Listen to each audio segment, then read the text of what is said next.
beautiful morning to you, and welcome to The Rock. And yes, I know this is a strange voice starting the program, and Nadine Blair is the name.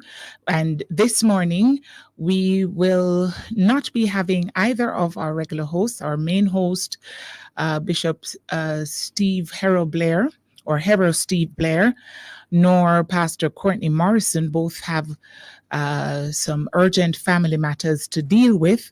And so this morning we'll be having a guest host of the guest for the guest host, right? And of course, I know the discussion will be enlightening and will, of course, push us to move further. He's no stranger to us. We've heard him on various programs as a guest on this program and as a host, I think on Family Time sometimes. So we'll have our guest, Roland Gale. How are you doing? I am doing well, Lady Nadine. How are you? Sorry, say that again, Roland. I am doing well. How are you? I am doing well, doing well. Thank you so much for stepping in. And, we do pray that our regular hosts all will be well. I know they have urgent family matters dealing with. And so we pray their strength at this time. But for today, for The Rock, it's over to you, Roland. Thank you. And thank you. Before you run, Lady Nadine, I'm going to ask you if you could start us off with a prayer. What we are talking about this morning is going to be some heavy stuff. And we also would like to lift our regular hosts up to the Lord. So do you mind starting us off with a prayer, Nadine? Praise the Lord. Okay, thank you so much, Roland. No worries. Father, in the name of Jesus, we thank you that we know that you are real. We thank God that we thank you that we know that you are real and that you are for us and that you are concerned about the big things and the little things that we face. And as Bishop Harrow Steve Blair and Pastor Courtney Morrison face their challenges now, I pray in the name of Jesus that you will cover them and their immediate family members, that you will strengthen them as they go through this time.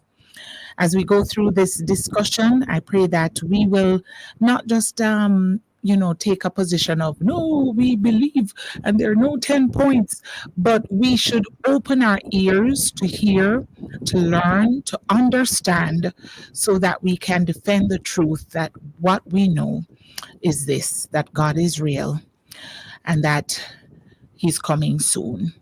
Thank you for touching and strengthening our guest host this morning. And I thank you for a beautiful program in Jesus' name. Amen.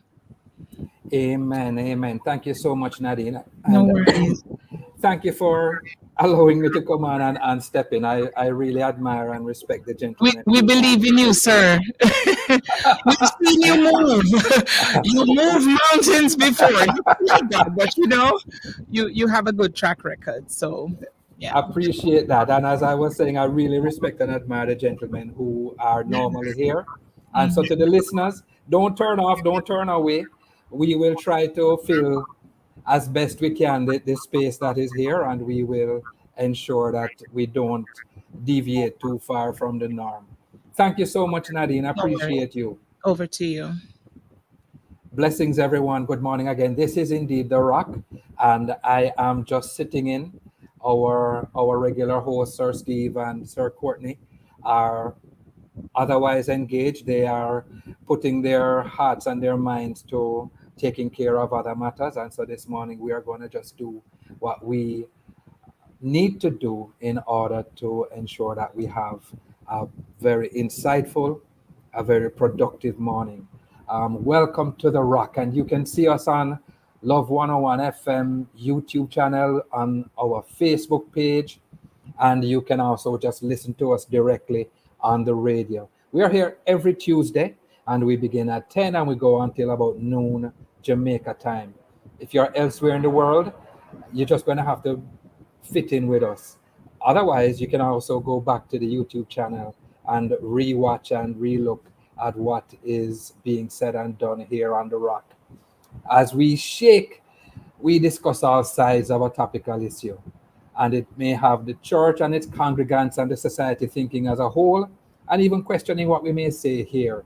But we try to make sure that everything we say is biblically accurate, and so you can always check with the Bible to see what is said here, if it conforms to the Bible or not. We explore common and not so common biblical subjects that we're all curious about, or we just want to understand a little more. We cause believers and unbelievers to consider or reconsider the things they have heard, studied, understood, or read. There are people who are churchgoers who dialogue on various issues. Sometimes they go deep into it, sometimes they just stay on the surface. Here, we try to do our best to dive deep, to get into things, and to share the understanding that we believe is critical to us living the lives that we need to live. All views contend, but we ourselves don't contend. We're not going to fight and cuss and carry on. We are just going to share ideas, and then you pray about it and take away what the Lord would have you take away. You see, what is critical in it is what the Bible says. It's not what Roland says, it's not what Steve says, it's not what Courtney says, but what does the Bible say? All right, a special welcome to you if you have joined us on Facebook or on YouTube Live. If you've joined us via regular radio, we are so glad you've joined us. This morning, we are happy that you are here. And so, prepare yourselves. We're going to have a very interesting discussion. And that discussion is about a 10-point plan to destroy the family. You probably never heard of Alice Bailey. She's an occultist, and her plan, which was thought of as a movement or a religion or a lifestyle, focused on destroying Christianity. And we're talking about the 10-point plan to destroy Christianity families. And we're going to discuss that this morning. I bet you probably didn't know there was such a plan. But before we go into it, I wanna share some thoughts. Normally this would be done by the big man Steve, but I'm just going to share a couple thoughts of my own. Yesterday we had something take place that I really thought about and I wondered about it, and it was the strike by the taxi men.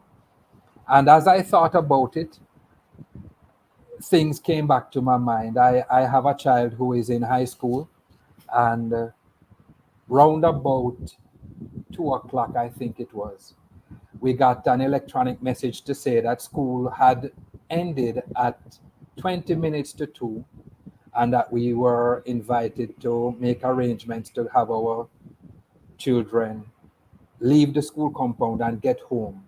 And the reason for that is because the transport system was not operating the way it normally would operate. And as a parent, and I'm sure there are other parents out there, that struck me as unnecessary and a little bit difficult to deal with, because school would, for example, normally end at about 3 o'clock. And here we are being told that we need to go and attend to our children an hour early.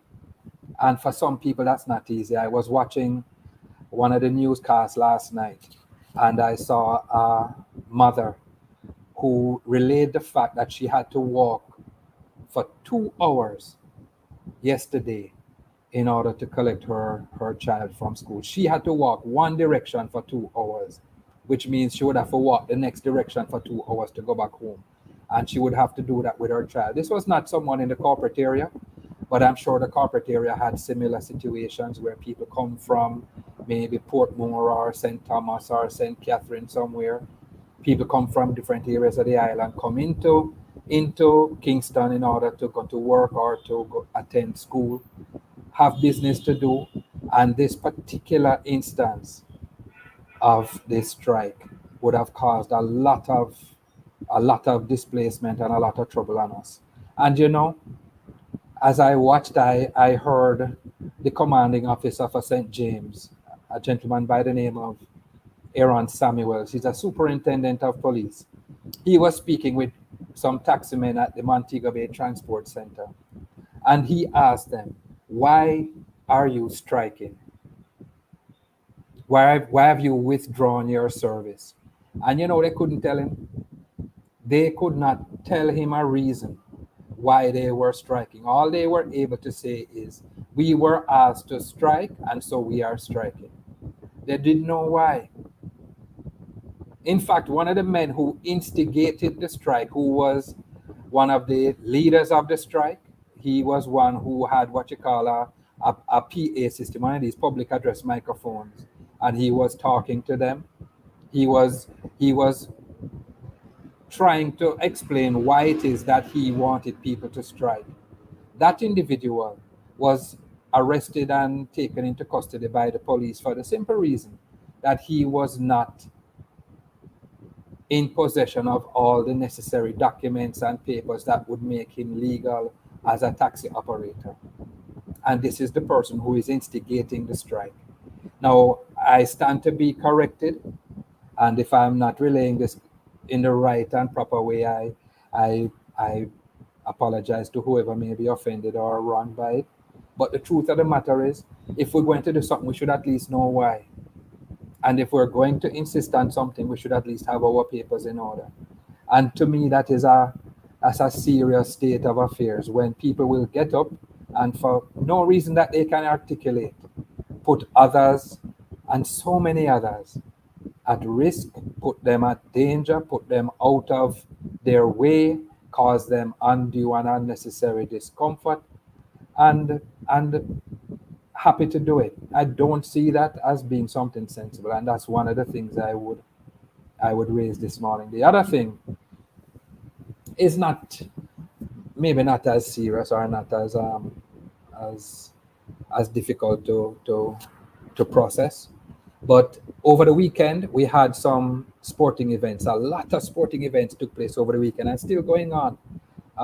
We here were celebrating a myriad of things, from football to cricket to athletics to all sorts of stuff was going on over the weekend. And these are things that are always happening, always happening. And what I wanted to ask this morning is, where do we celebrate our exceptional thinkers? Where do we celebrate our exceptional teachers? Where do we celebrate people who have contributed in the area of academics? We have Olympics coming around the corner. Olympics is almost upon us. I think it starts in July.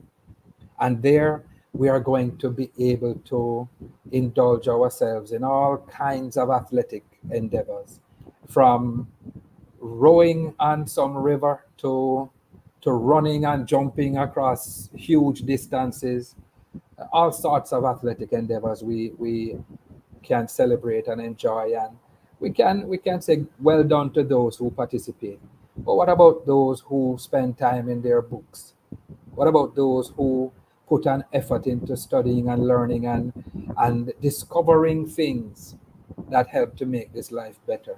I would love for us to find a way to celebrate and to give those who are involved in that some kind of exposure as well. Is there a math Olympics, or is there a geography Olympics? What about people who find cures for things? I bet you many of us don't know the name of the person who found the cure for polio. How do we celebrate people who use their minds to better the lives of those around them? Would love us to think about that for a moment. We're going to go for a break. And while we're on that break, I'm going to ask you to post your comments and whatever it is that you are thinking of on our Facebook and YouTube platforms. You can send us a WhatsApp note, and the WhatsApp line is 997-3125, and you can use the hashtag The Rock, and your voice notes must be no longer than 45 seconds or so. Turn your radios down because we want to share them throughout the program. All right, this is The Rock, and I am standing in for Bishop Steve and Pastor Courtney. My name is Roland Gale. We'll be here when you come back.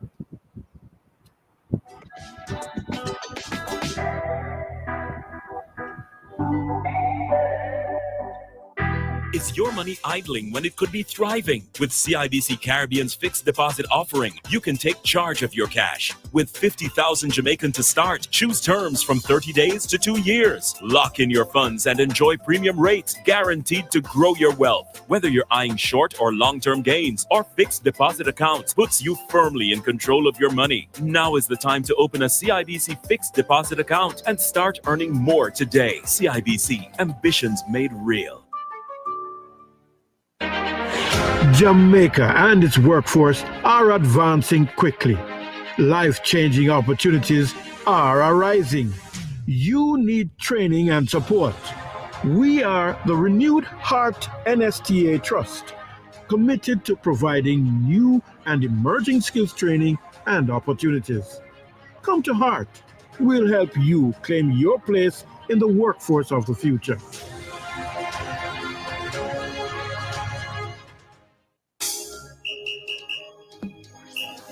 Get ready for another inspiring show this Testimony Tuesday inside Alive, 1 p.m. to 4:30 p.m. June 11, packed with inspirational stories and island-flavored music. 1:45, we bring you the Brain Testing Menticize Listener Speak Edition. Stick around for Prayer Blast at 2 o'clock as we ring in the prayer bells of heaven. 2:15 Inside the Evidence, we hear the powerful testimony of Jodianne Ducille. You can't afford to miss it. Then at 3 p.m., we go behind the pulpit for another life-transforming journey. So stick and stay with us. All this and more will come alive 1 p.m. to 4:30 p.m. June 11 with yours truly, Sarah and the Chirpy One on the family station, Love 101.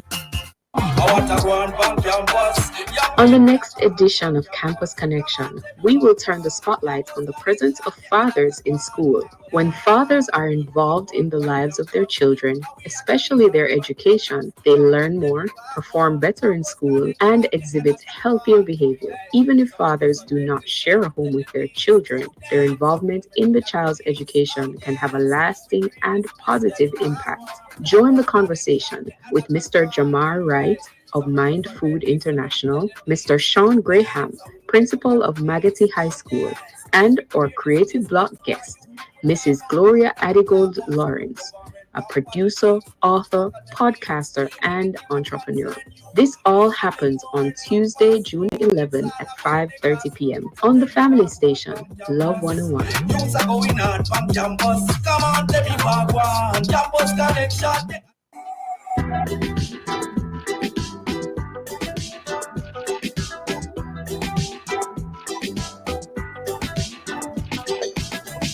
Welcome back. Welcome back. My name is Roland Gale, and I'm sitting in for Bishop Steve and Pastor Courtney. And this is The Rock on Love 101 FM. Our topic of discussion today is the 10-point plan to destroy Christianity. And we want you please to post your comments on this topic to our Facebook page. And you can also communicate with us on our YouTube channel. You can WhatsApp us, either text messages or voice notes, and the number is 997-3125, and you can use the hashtag The Rock. And we're going to ask you to keep your voice notes shorter than 45 seconds, maybe closer to 30 seconds. We will share them throughout the program, and you can also call in. All right. This morning, I'm going to be joined by two guests, and I'm happy to say that Minister Donna Hussey Stewart and Apostle O'Neill Richards. I'm so glad that they are here with me this morning. Good morning to you both. Lady Donna, good morning to you. Good morning. It's good to be talking with you again. Sir O'Neill, respect, sir. Respect, sir. Good. Glad to have you both on this morning. I am just going to first introduce you, and then I'm going to back up a little bit. But Apostle O'Neill Richards is the founding pastor and apostle of Manaheim Shalom Christian Church and the convener of the Free at Last International Ministry. He works to equip and empower Christian workers and believers for life, marriage, family intercession, spiritual warfare, evangelism, healing, the miraculous, and general Christian ministry. He is intent on breaking evil strongholds in the lives of people, nations, and communities to bring renewal, restoration, revival for the advancement of the kingdom of God. His prayer is to see a mobilized, committed, united, praying and overcoming Christian church, one arising in love and at its best in the gifts and the power of the Holy Ghost. He's going to be relevant to the times, functioning in the marketplace, providing prophetic guidance to business leaders and governments, and one that finishes well.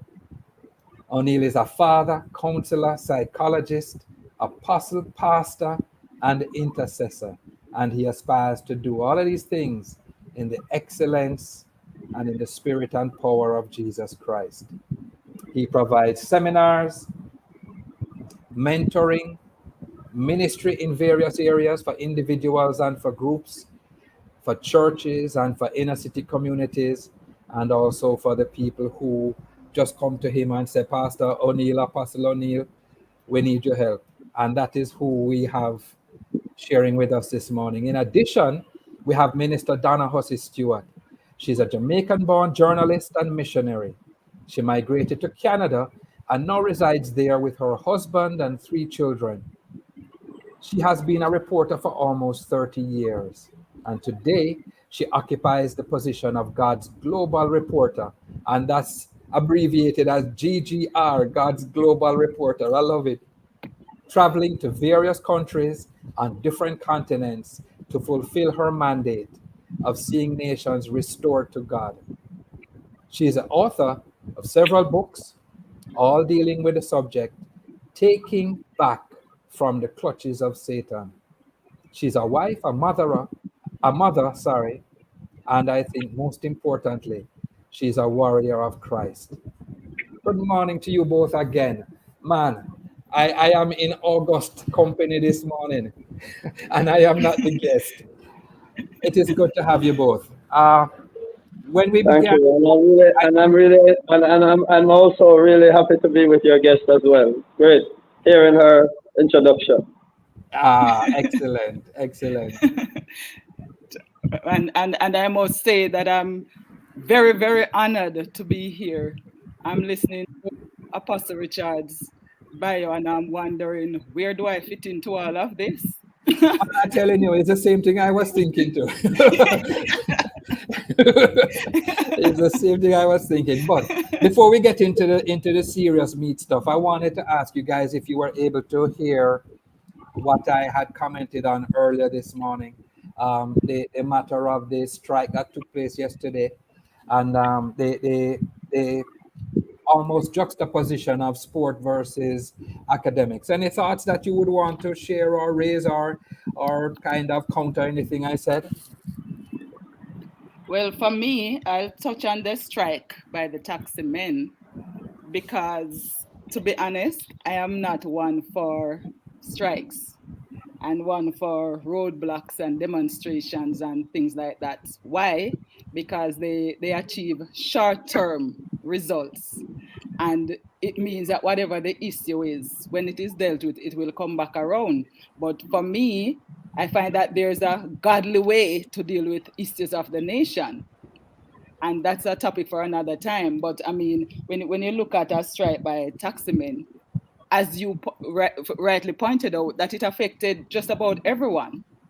And people who are not impacted by the reason for which they're on strike. And then, as you say, people are doing it not even knowing why they are doing it. They're just doing it because others are doing it. So be it followers rather than leaders. So for me, it makes no sense.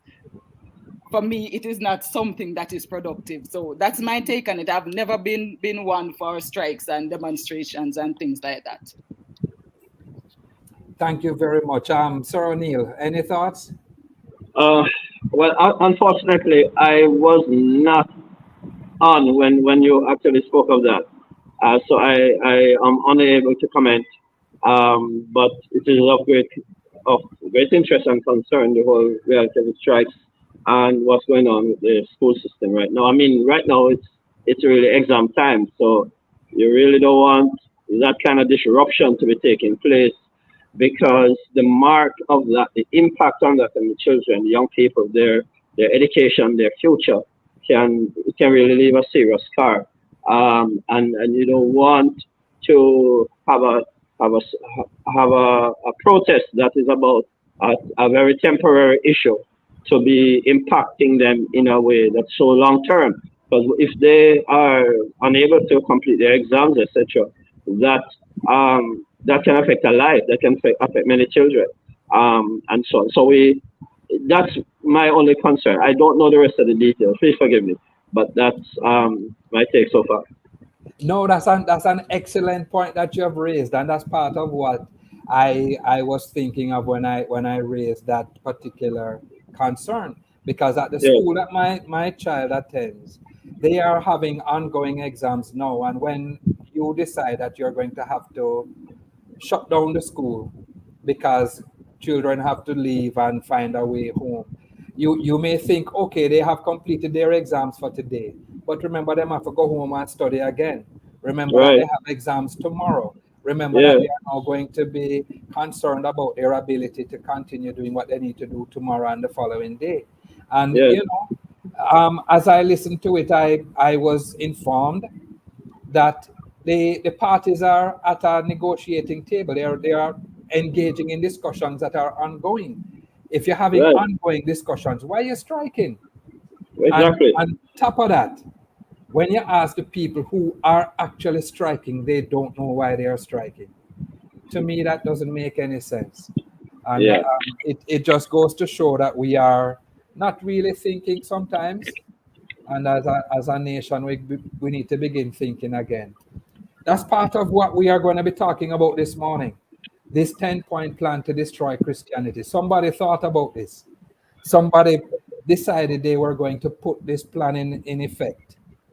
And as Christians, we need to think, we need to seek the Lord, and we need to ensure that we're not just knee-jerk responding to things.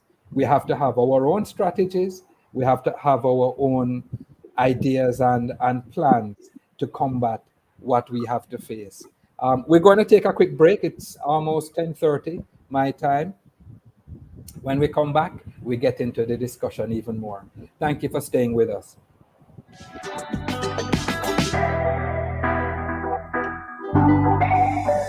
Improving your credit score.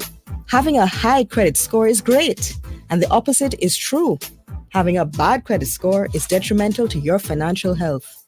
One way to improve your credit score is by paying your bills in full on time, every time. After 6 to 12 months of on-time payments in full, you should see a noticeable improvement in your score. This financial literacy tip was brought to you by Bank of Jamaica, building an inclusive economy. Think ahead, make a plan. You got the freedom of choice. LARC, long-acting reversible contraceptives. I made my choice 6 years ago. I have an IUCD, also called copper T, and it will go and protect me from pregnancy for another 4 years at least. My choice was an implant. It lasts for 5 years. And when I'm ready for a baby, I just make doctor take it out. Contact the National Family Planning Board at 9681632 to find out more about the LARC. Think ahead, make a plan. You got the freedom of choice.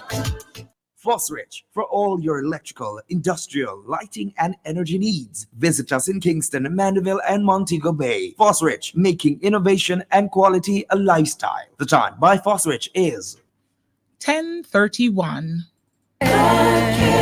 Sometimes all we need is a listening ear. The listening ear, the counseling, the logical reasoning, and spiritual guidance are what appeal to us.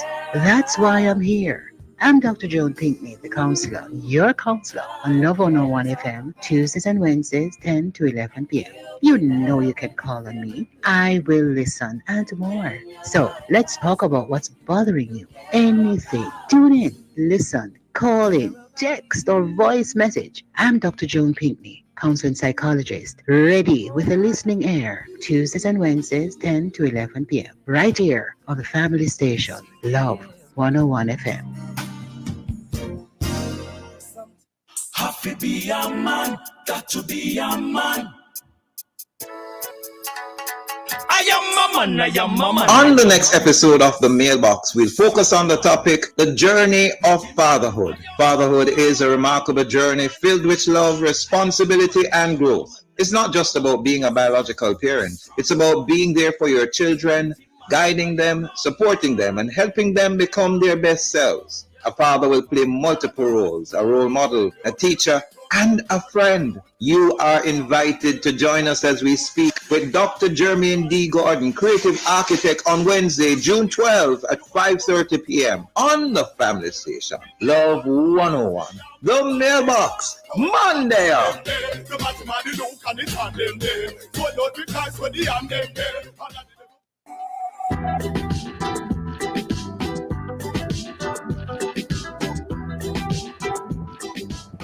Welcome back. Welcome back. I am Roland Gale and I'm your host today. You are tuned into the Rock and Love 101 FM. And if you are looking at the video of this program, if you're looking at us on Facebook or on our YouTube channel, you will see just in the bottom, bottom left-hand corner, you're going to see a little sentence. It says, "In the beginning, God." And that's what we believe. That's what the Bible tells us. In the beginning, God. And that's where we base all our discussion, all our thoughts. And we hope that where we go from there will be in keeping with what the Bible says and how the Bible intends for us to operate. I want to welcome my two guests who are with me today. I have Apostle O'Neill Richards, and I have with me as well Minister Donna Hussey Stewart. Thank you so much for staying with me, for joining me to discuss this topic this morning. Our topic is the 10-point plan to destroy Christianity. 10-point plan to destroy Christianity. I want to invite you first, Minister Donna, to just share with us, what is this 10-point plan? Okay. Well, let's get into it, because one of the things that you said at the beginning is that this is indeed, we're going to be discussing some deep topics. And this is indeed a very deep, maybe even controversial topic, but one that everyone needs to know what is happening. So what are these 10-point plans? Oh, sorry, no, not necessarily each individual point, but just what is the plan? Yes. So what they are, almost 80 years ago, there was this woman, her name is Alice Bailey, and she was an occultist. She has actually written approximately 24 books. In one of her books, she wrote that she met with her master in their basement, and they came up with these 10 points, which were designed to destroy Christianity and, by extension, our children, our family, our nations. Now, these 10-point plans have since then, in the 1940s, been adopted, and they are now being used as part of development strategies, development plans in nations to infiltrate nations, to technically destroy nations. We will get into that deeper aspect of it a little later, but some persons have referred to these 10-point plans as controversies to the opposites to the 10 Commandments. And in a sense, they may be right, because what I have found out, when you look at our 10 Commandments, you see that the first 4 are teaching us how to live towards God Himself. And then the next 6 teaches us how to live towards each other. Now, when we look at these 10-point plans by Bailey, we also see that 4 of them directly attacks God and God's principles, while 6 of them within that attacks the family, attacks people. So you see, because when if you remember in Matthew 22:37-40, Jesus broke them down into two sections. And he said, love the Lord your God with all your heart, with all your soul. And the second commandment is this, love your neighbor as yourself. And by these two commands we shall live. So all 10 commandments now fell under these two subsections of commandments. It's the same thing that Alice Bailey and her master did. So you find that 4 of them directly talks about attacks God, and 6 of them directly attacks people. So it is in fact contrary, because we all know that the enemy is here to do exactly opposite of what God does. God is here to build, he's here to destroy. God gives life, he takes it away. God says marriage, he says common law. There's no secret to what he does. It's very opposite. And so we have to be aware of what is happening in our nation. What I also want people to understand is whatever we're discussing here, remember that we're in a spiritual battle. This is not about the governments of nations. It is not about persons making laws. This is a spiritual battle.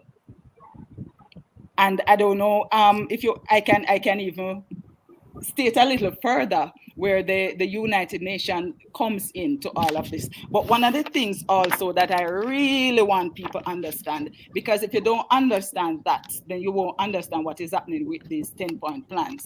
And what I want persons to understand is that it is, in fact, the most important thing in the life of a believer is to be able to understand the gates of times and seasons before we get into the 10 points. Because whoever controls your gates is controlling your destiny. And time has gates in the spiritual realm. We're living in a spiritual world and we live in a physical world. So there's the physical realm and there's the spiritual realm. Two exist, and the spiritual realm supersedes or is more prominent and powerful than the physical. No, there is a gate of time to every new season that is approaching, and that gate must always be secured and find you ready ahead of time before that real time occurs. I hope I'm making sense. So every gate is manned by either a spiritual or a physical force, and you need to capture the gate in order to possess whatever lies within, whether it's your blessing or your destiny. So there are gates for your ministry, your business, your job, your family, your career, your marriage, your nation. There are gates for everything. And remember what I said, whoever captures the gate captures the destiny, and they are the ones who determine what takes place within that nation, for example. So know that everything that God created under the sun has a gate, and each of those gates has a time when they will open and a time when they will close, because gates are controlled by time. No, gates are controlled by time.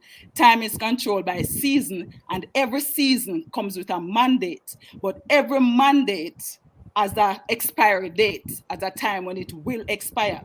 Meaning that if you miss Excellent. Lady Don, I'm going to ask you to just finish your thought, because I want to bring Apostle O'Neill in as well. Okay. So as I'm saying, if you miss the gate, you miss the time. If you miss the time, you miss your season. And if you miss the season, you miss the mandate. And that is how God operates. Now, I will explain a little further why I bring all of this into consideration before. No After problem. Apostle Looking goes. forward to it, but we just want to bring Apostle O'Neill in as well. Sir O'Neill, your thoughts? What is the 10-point plan? And you're muted. You're muted. You're muted. You're muted, sir. O'Neill, you're muted. We're not hearing you. Can you hear me now? Yes. All right. The 10-point plan, before you even get into the 10-point plan, I want to just give an intro, because the context is important to at least appreciate the nature of the 10-point plan and really how deep it goes. So, I'm just going to read something very briefly, maybe about 30 seconds. Go ahead. And it says, Bailey broke, this is from a dictionary actually, Bailey broke all ties with her Christian family and heritage to pursue the occult beliefs of theosophy. She asserted that her spirit guide, Dualkul, dictated her nearly 20 books, she claimed that this Tibetan master was a spiritually evolved being who had returned with others to assist people on their journey to higher consciousness. The All Kulsh, which is a spirit guide she describes, resides in the astral kingdom, and she mentions the name and relays the wisdom of his master, Lucifer.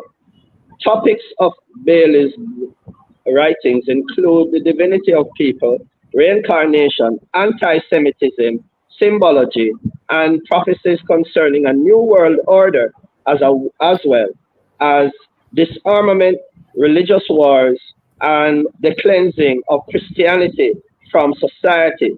Bailey's writings also glorify Lucifer as a New Age Messiah, declare the sacredness of his number 666, and asserts that his mark is the initiation into godhood. She also started organizations like the Lucis Trust and Lucifer Publications and so on. So I'm just saying this to put a context, because we are hearing a 10-point plan, but this is not a woman out of nowhere just bringing a 10-point plan in relation to the world. This is, as she has claimed and given tribute to, this is a plan that is inspired straight from Lucifer himself. Okay? And we therefore would understand why it is hostile to Christianity, hostile to God. What I find quite interesting in this particular belief system is that it is also this agenda and objective that they have is also a major part of the New Age movement. All right? And so we know that therefore that this is connected to the New Age movement. It's connected to the Luciferian movement, the Satan worship of the people who worship Satan, all right, across the world, which includes the witches, which includes occultists of various types, and so on. And so even though it may present itself with many faces and seem somewhat to be in the interest of people, it is really not. It is Satan's plan to capture the world and to bring people under his control. Now, I just lost my screen. The 10-point plan that is mentioned here, I would describe it as a counterfeit or a counter resistance. Let me describe it that way. To the seven pillars that are often used in churches for the advancement of Christianity in the world, or for the transformation of human society, or if you prefer, for the development of human society as a way of impacting the world for God. And what the Luciferians have done here is, and I'm just going to call them Luciferians because that's what she was a part of. They basically have come up with that plan, and I do like the parallel with the 10 Commandments. Yeah. What I do say, and we know the 10 Commandments really form the values, the foundational beliefs, values, and ethics, as well as the essentials for the development of a nation and for the building of society.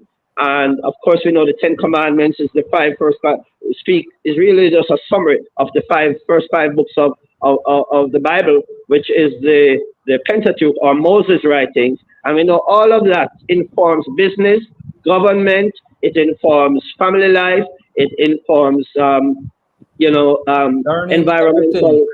All kinds of stuff. Sir O'Neill, I'm going to have to break you shortly. When we come back, I'm going to ask you to continue. Certainly. But we're going for a break now. This is The Rock. Don't go anywhere.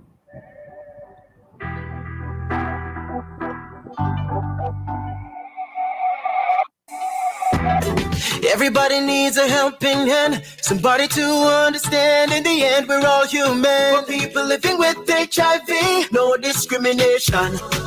Here to support them through respect you as usual. Got to protect them too. Put on your friend or your family. Somebody in your community. People living with HIV. Protect, accept, and respect people living with HIV. A message from the Ministry of Health and Wellness. PK Global Ministries presents their Prayer Storm Revival Service at Windscar Park, Christiana, Manchester, Friday, June the 28th and Saturday, June the 29th, 2024. Starting time, 7 p.m. Featuring Prophet Kenneth Okoji from Houston, Texas, and Evangelist Ian Levy from Christiana, Manchester. Sponsored by Bread of Life Entertainment, Forever Young Hairdressing and Beauty Supplies, and Sugar Notch Recording Studio. It's PK Global Ministries Prayer Storm Revival Service. Be there. Get ready for another inspiring show this Testimony Tuesday inside Alive, 1 p.m. to 4:30 p.m. June 11. Packed with inspirational stories and island-flavored music. 1:45, we bring you the brain testing Menticize Listener Speak Edition. Stick around for Prayer Blast at 2 o'clock as we ring in the prayer bells of heaven. 2:15 inside the evidence, we hear the powerful testimony of Jody and Lucille. You can't afford to miss it. Then at 3 p.m., we go behind the pulpit for another life transforming journey. So stick and stay with us. All the summer will come alive 1 p.m. to 4:30 p.m. June 11 with yours truly, Sarah and the Chirpy Ron on the family station, Love 101. On the next edition of Campus Connection, we will turn the spotlight on the presence of fathers in school. When fathers are involved in the lives of their children, especially their education, they learn more, perform better in school, and exhibit healthier behavior. Even if fathers do not share a home with their children, their involvement in the child's education can have a lasting and positive impact. Join the conversation with Mr. Jamar Wright of Mind Food International, Mr. Sean Graham, principal of Magotty High School, and our creative block guest, Mrs. Gloria Adigold Lawrence, a producer, author, podcaster, and entrepreneur. This all happens on Tuesday, June 11 at 5:30 p.m. on the family station, Love 101.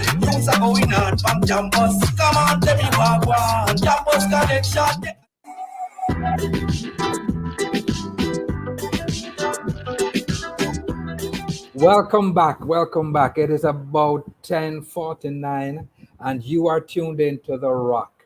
And we are glad you're here with us. My name is Roland Gale. I'm sitting in for Bishop Steve. And I have with me two very astute guests. I'm happy that they are with me because I couldn't discuss this by myself. First, I want to welcome Minister Donna Hussey Stewart. And I also would like to welcome back Apostle O'Neill Richards. Before the break, we heard from them both, and Minister Donna had raised the point that we live in a world that's not just physical, but spiritual, and she even asserted that the spiritual has far and above the kind of impact that the physical does. She raised the point that we would have to be preparing ourselves to deal with gates, and these are gates of time as well and seasons, and she will be given an opportunity to continue that.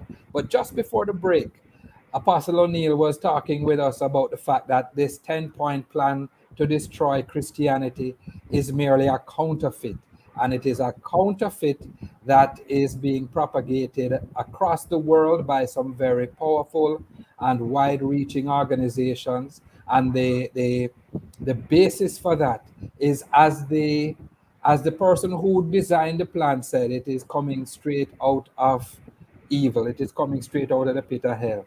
And so we're going to invite Apostle O'Neill to continue to finish his thought, and then we'll go back to Minister Donna. Go ahead, O'Neill. Thank you. So what I was highlighting is the reality that this thing originates straight from the womb of Lucifer. It's straight from Satan himself. So what the dictionary says, she said, is that it was dictated to her word for word. All right. Mm-hmm. So that's the origin of this document, and of course, much of her work What I'd also do as my next point is just to point out that when you look at the 10-point plan, you see that it actually targets family. It targets the foundation of the society. It targets the minds and the mentalities and the thought system of the world. And so you see it targeting schools. You see it targeting family life.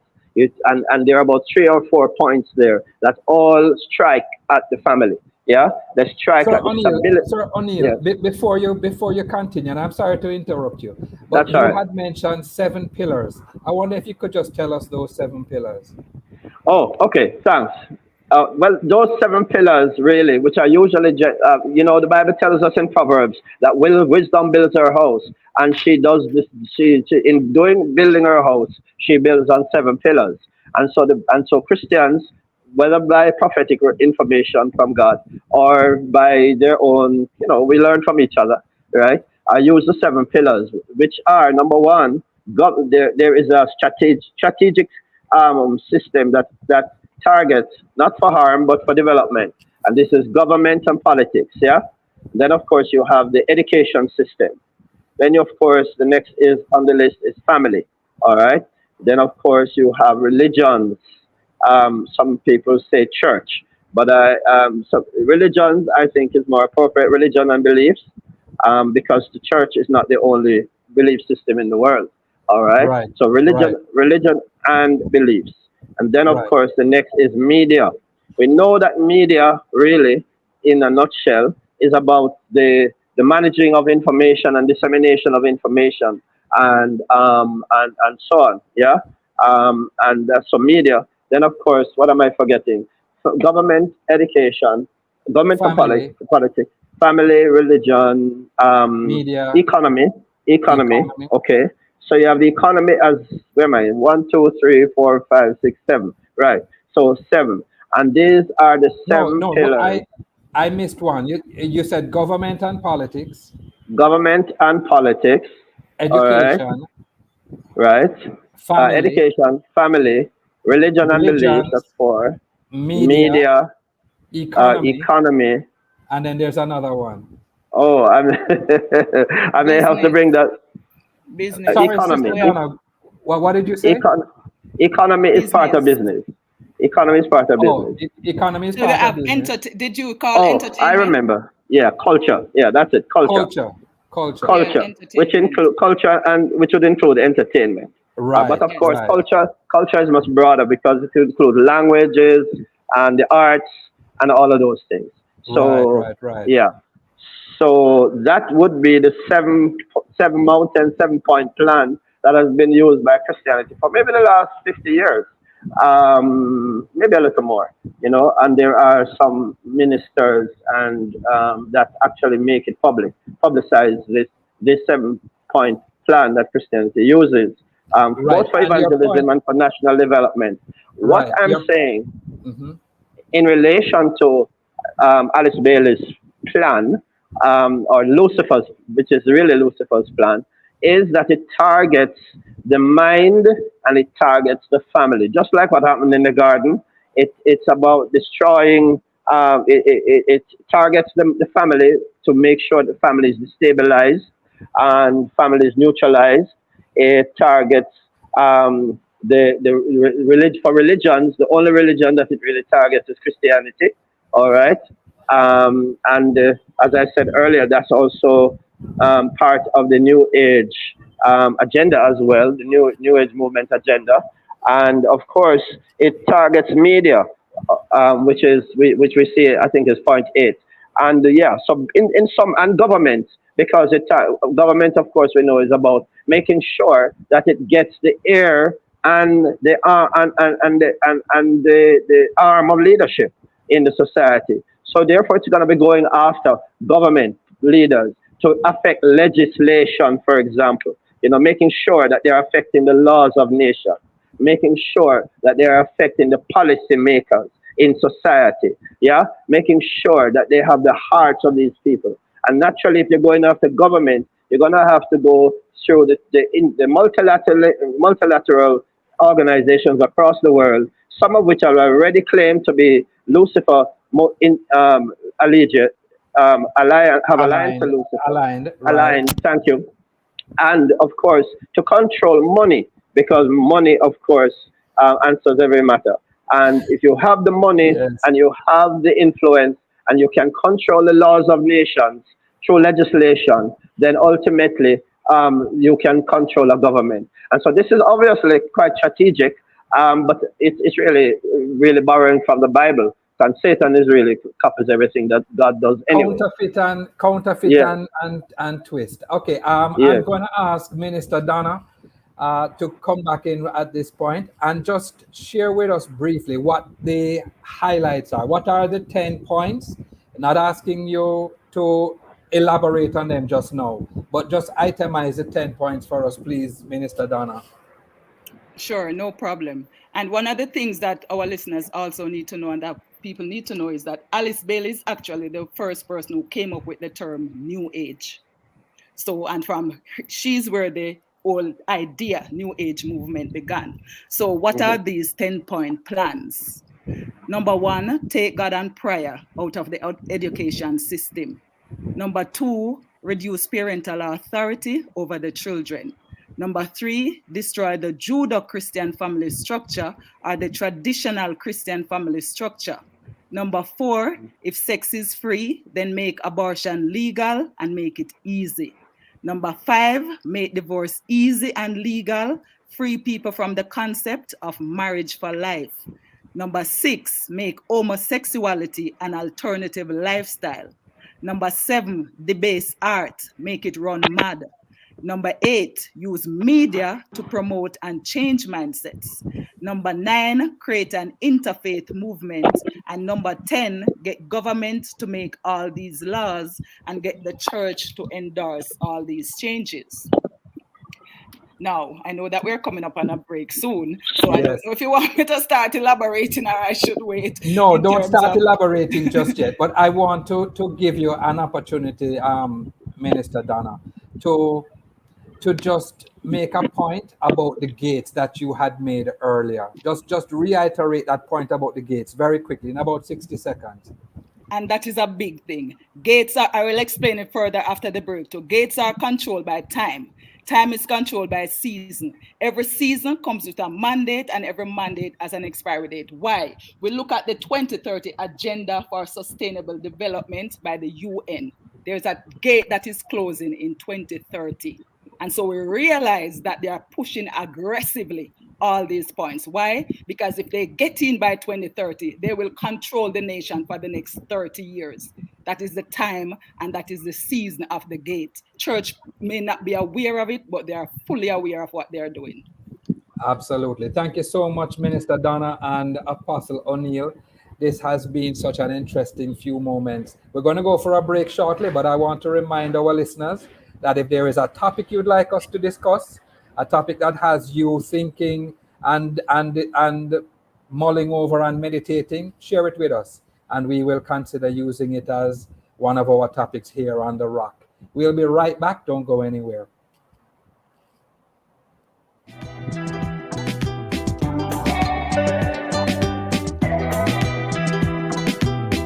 Touching lives every day, so many different ways, a part of all you do. Sagicor will make you feel secure, reaching out for more, will always see you through. Reach for more, whatever you're dreaming, whatever your goals, will help you achieve them. You're never alone. Taking care of today's needs, take care of tomorrow's dreams. Every day helping you succeed, that's what Sagicor means. Today's needs, tomorrow's dreams. Sagicor. When you say phosphorus, you say electrical. SWA cables, conduits, transformers, and breakers. When you say phosphorus, you say lighting, chandeliers, and more. When you say phosphorus, you say LEDs and solar water heaters. Phosphorus is electrical, lighting, solar, and LEDs. Visit us today, Kingston, Mandeville, and Montego Bay. Phosphorus. Have to be a man, got to be a man. On the next episode of The Mailbox, we'll focus on the topic, the journey of fatherhood. Fatherhood is a remarkable journey filled with love, responsibility, and growth. It's not just about being a biological parent. It's about being there for your children, guiding them, supporting them, and helping them become their best selves. A father will play multiple roles, a role model, a teacher, and a friend. You are invited to join us as we speak with Dr. Jermaine D. Gordon, Creative Architect, on Wednesday, June 12 at 5:30 p.m. on the Family Station. Love 101. The Mailbox, Monday.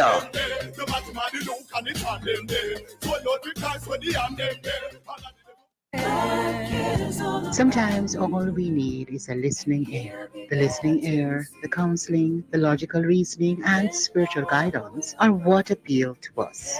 That's why I'm here. I'm Dr. Joan Pinkney, the counselor, your counselor on Love 101 FM, Tuesdays and Wednesdays, 10 to 11 p.m. You know you can call on me. I will listen and more. So let's talk about what's bothering you. Anything. Tune in, listen, call in, text or voice message. I'm Dr. Joan Pinkney, counseling psychologist, ready with a listening ear. Tuesdays and Wednesdays, 10 to 11 p.m. Right here on the Family Station, Love 101 FM.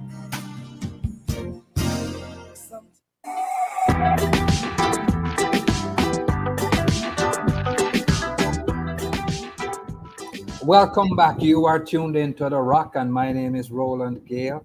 I am your host for today. Our topic is the 10-point plan to destroy Christianity. And my guests are Minister Donna Hussey Stewart and Apostle O'Neill Richards. I'm really happy to have them with us. And just before the break, Minister Donna was sharing with us about the gates, and she was also outlining for us the 10 points in this plan. And because time is flying so fast, what I want to ask us to do at this point is to begin just itemizing the points. We have 10 points to go through, and I'm going to ask us to just, in a way, alternate. Going to begin with Minister Donna. Going to ask you to go into point number 1, and then if Apostle O'Neill wants to add or to share as well on that, we will allow that. But remember, we have 10 points to do, and we don't have much time to do them in. So, Minister Donna, please go ahead and just share with us what you want to share on the first point. Okay, so the first one, take God and prayer out of the education system. I'm living in Canada. Christianity is not taught in schools here at all. Prayer is not prayed in schools here, neither in the US, in England, in many nations. Because what? God and prayer has been already taken out of the education system. We notice that the same thing is being pushed. I realized that something came up in Jamaica, I think in last year, in the latter part of last year, where something happened at one of the schools, and one of the ministers was saying that they should maybe think about stopping devotions in school. That's the first step. The moment you take devotion out of school, that is a step in taking God and prayer out of the education system. When you remove God and prayer from an education system teaching children, that is telling children that God is not important. Because if God was important, he would be, as you would be taught about God, and you can talk about God. Absolutely. I want to interject. I want to interject for a moment, and I wonder if many of us know this, that almost all of our traditional high schools here in Jamaica were started by the church. If you go around and look, you will find that it is the church, whether Baptist or Catholic or whatever, it is church that began most of our schools here. And here it is now, having begun and set a foundation and put things in place. You're being told, oh, you know something? We don't really need what you are talking about. We don't need your basis or your ideas anymore. We have this already locked, and we're going to push you out. And that sounds to me like what they're trying to do. Of course, it is a part of the plan, and they are trying to get into every nation. So take God and prayer out of the education system. even here, they arrested a young man because he was speaking up and speaking against his speaking his rights. Because here, what they want is religious rights, and what they're saying, they're not teaching Christianity because there are so many religions, and it would be unfair to people for you to be teaching Christianity. Yet, the university that my son attends, they taught a cult, like a religion that he had to do, and he did not even know when he signed up for religion. Of course, he's Jamaican, thinking Christianity. When he went to class, witchcraft, occult. So they are removing sorry, God. This is in Canada, right? This is in Canada. Right. Okay. This is a university here. Right. And so they were forced to now sit and listen and get deep into occult, because that is what was taught. God is but out. They don't want you to Satan have is in. Christian prayer, but You cannot have Christian prayer. prayer. You cannot have Christian prayer. You will be hushed. You'll be removed. Okay, that's point number one. Any comments, Apostle O'Neill?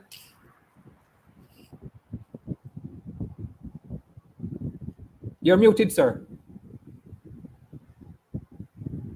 All right, am I back? Yes, you're here. Go ahead. All right. Yes, thank you. The whole thing about taking God and prayer out of school, out of the education system, is not. There are many sides to it. Because of time, I don't want to list some of them. All right. And there is number one, which let me step back a little and say that Lucifer was in heaven based on Bible theology. Okay. We know he was on the inside of what God's system and how things work, how things run. All right, and he understands how you manage stuff and how spiritual things work. We also know that he has been on earth from Genesis 3. All right, studying humanity, mankind, our society for over 6,000 years. So he has been really planning and organizing how to strategically make a move on the earth to take it over and to influence human minds, hearts, and behavior. All right? All right. Having said that, the school, we know, with the gates, number one, these 7 mountains that I mentioned, or 7 pillars that I mentioned, can be described as 7 major gates as well. All right? And the major gates, for me, are like thoroughfares. Human beings have to come through those gates to enter the earth and to get towards the essential that Maslow describes, right? In terms of survival, for welfare and all of that. We won't get into the details of that. So these gates are the same gates that we're looking at now. And if it's a thoroughfare, everybody has to go through the family. All right? The family is the place of formation. And we're going to that since we're coming to that later. All right? The school is the place of formation as well. The place where children spend much of their time, where they are there 8 hours, whatever amount of hours, under the tutelage of a teacher, and they are taught, and the minds are shaped, hearts are shaped, consciences are shaped. If you take God out, or Christian beliefs out, then you are actually affecting the value system of the whole nation. If you take Christianity out, you're actually shifting not just the value system of the nation, but you're shifting the beliefs of the nation. If you take Christianity out, you're also taking out the conscience of the nation. All right? And so it's important to recognize this fact. So once you remove these things, the belief system of the nation will shift. And the next 10 years, even 3 years, it will manifest in how they behave, the lawlessness, the uncontrollable behavior of the society, the people who have no morals or no values or standards to live by, to make decisions. And so you will have a society that will collapse and disintegrate. All right? And not just that, if they have no conscience and no values, how are you going to appeal to them? You have to rule over them by force. All right, and with laws. So you can see it sets a foundation for tyranny to take place, a tyrant to come in and to brute force the society into doing what it wants. Okay, now absolutely. In the education system, we've seen some stuff happening in our own society just recently, which is just the outbreak of violence, and part of this is because of the removal of prayer, removal of Bible knowledge, which has happened over the last 20 years. Not just that, but we know COVID has a big part of that as well. Okay? And so there is something that has affected the behavior of our young people today. Now, a psychologist will tell you that a child, the brain of a child, does not finish forming and developing until they are in their 20s, early 20s. So the only thing that manages and helps them is the values that you give them in the family, in the school, and in the various point areas that they receive values. If those values are removed, then that child does not have a sense of direction, does not Absolutely. have a foundation to make decisions, who to trust, what decisions to make, what is right and wrong. And so when you go against the school system, you actually strike at all of this. Absolutely. Thank you, sir. So we're going to move on to the next point. And that point is to reduce parental authority over the children. Apostle O'Neill, I'm going to ask you to take that one first. All right. Well, you know, the whole thing of if you can see, based on what I just said with the school, you can see that removing parental authority would be the natural progression of to destroy the society. Yeah. And so this is where they're seeking to get into our court system and for laws to be passed to remove prayer in our Jamaica here, okay, to forbid and to remove prayer from our schools, etc. But not just that, now to remove corporal punishment from our society, all right? Corporal punishment is part of the system that holds agenda, and of course it's packaged in a way that shows, oh, it's about making sure that children are not abused, but really, it really is about to make sure that the parents and the society does not have the ability to manage and to lead the upcoming generation. It, as the Bible would describe it, it's a strategy to raise up the children of disobedience, children of people of lawlessness who cannot be appealed to or be managed or be led because they do not have the value-based knowledge, value-based education, the value-based family life, and so on, to be able to operate and function in a wholesome way. And of course, naturally, the breakdown would be that everybody turns against everybody. All right. So, as far as parental authority goes, it is something that our politicians who are here in this program right now need to understand, that you are being courted by Lucifer, coming from external nations to try and destroy your own nation. Will you become a party to your own nation's destruction? Will you be a party to the dismantling of your own society because you're trying to cooperate with the United Nations or some other external governmental organization? Our politicians, our parliamentarians need to know this, and they need to take a stand and say no to this agenda. Absolutely. Minister Donna, your comments? Reduce parental authority over the children. I agree wholeheartedly with Apostle Richards, because we're talking about Jamaica in particular now, because I know what is happening in Canada, but what is happening in Jamaica, where they're now trying to introduce corporal punishment in homes, that is in fact doing exactly what they want us to do by reducing parental authority, because what they come up with under their contracts is child's rights. And that child's rights actually give the child more control over the parent than what the parent has over the children. And that is not the godly way. We are supposed to train up our children in the way that they should go.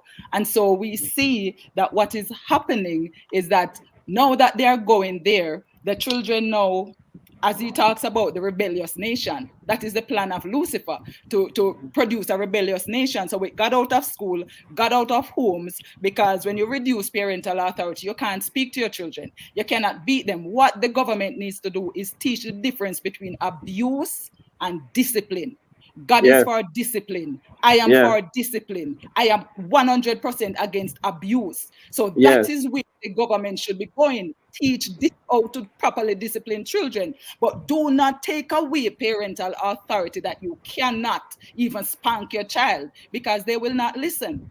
If Alice Bailey has it in her plan, run away from it, because obviously it's an approach to Satanism. Yes, I like Whatever that she has comment. here, run and run Run fast. from it. Yes. 180 degrees. I Definitely. appreciate that. I appreciate that. There's a Bible verse here that says, "Do not withhold correction from a child, for if you beat him with a rod, he will not die. You shall beat him with a rod and deliver his soul from hell." And that's from Proverbs. And Jesus says that in the last days, wickedness will increase. There will be rebellion, and this is a critical part now. And children will not obey their parents. And if the Bible said that then, and we are trying to fulfill that in our nation, what is that saying? We're going contrary to God. Here in Canada, children can take a parent to court if you talk to them harshly. Take you to court.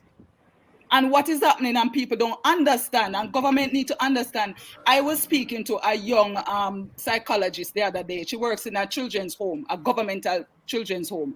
These children were taken from their parents for good reasons, some of them really, like drugs and all of that. Parents do all of that. So these children are put in the governmental home. And she, as a psychologist, she was telling me about some other psychologists there. What do?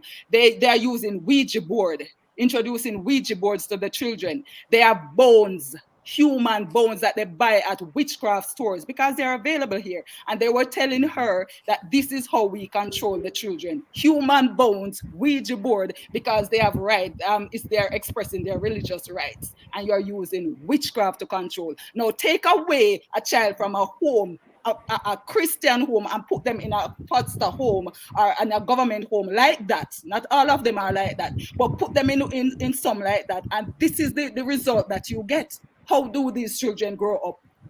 What morals and principles? Destruction.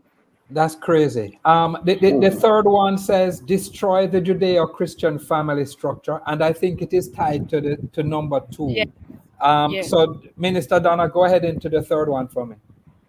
Into the third one, the Judeo-Christian family structure. So the regular Christian belief in homes. In Deuteronomy, God says to sit our children down, tell them about me, morning, noon, night. When you sit around the dinner table, talk about me. No.